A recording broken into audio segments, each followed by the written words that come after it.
Hi, welcome to Habits and Bites. Have you ever attended a meeting where hardly anyone spoke? But the moment the meeting ended, the corridors and the tea tables suddenly became the busiest discussion forums. During my corporate HR journey, I witnessed this phenomenon countless times.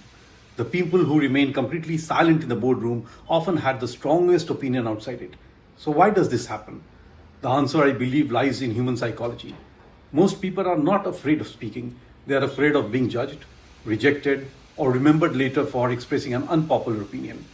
Protecting one's self image is one of the strongest psychological instincts. When employees perceive leadership to be authoritative, pre opinionated, or intolerant to disagreement, silence becomes the safest strategy.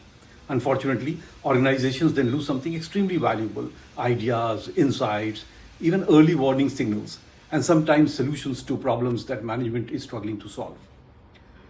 What follows is even more dangerous. Instead of open dialogue, conversation shifts to corridor, WhatsApp groups, and tea breaks. Opinions become colored by emotions. Rumors replaces facts, and grapevine communication begins to influence organization culture more than formal communication. This is not merely a communication issue, it is the issue of trust, engagement, and psychological safety. Over the years, I realized that every employee carries an invisible story inside: family upbringing, educational experience, financial background, personal failures, social conditioning, etc. All these quietly shape workforce behavior.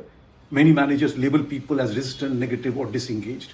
But very often, these are simple manifestations of anxiety, low self esteem, and fear of rejection. Today, organizations invest heavily in competency mapping, leadership development programs, MBTI, DISC, Johari window, and various other psychometric assessments. These tools are undoubtedly useful, but most of them tell us how people behave. They don't always explain why they behave that way. The deeper psychological dimension, the hidden 90% of the iceberg, is often left unresolved. And now artificial intelligence has added another layer of complexity. Employees are worried about job security, changing competency requirements, continuous upskilling, financial commitments, and uncertain times in the future. Technical capability alone will no longer define success. Emotional resilience will. I believe organizations should now think beyond technical training.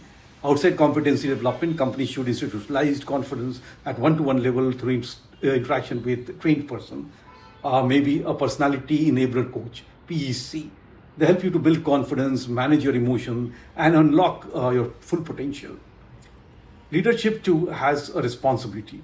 A truly effective leader is not the one who speaks the most. He's the one who creates an environment where everyone feels safe enough to speak.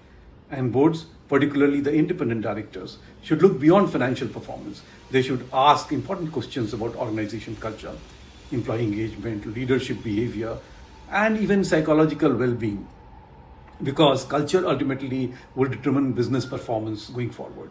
As the workplace evolves at unprecedented speed, the organizations that really will succeed will not necessarily be those with the smartest workplace, but those that understand people the best.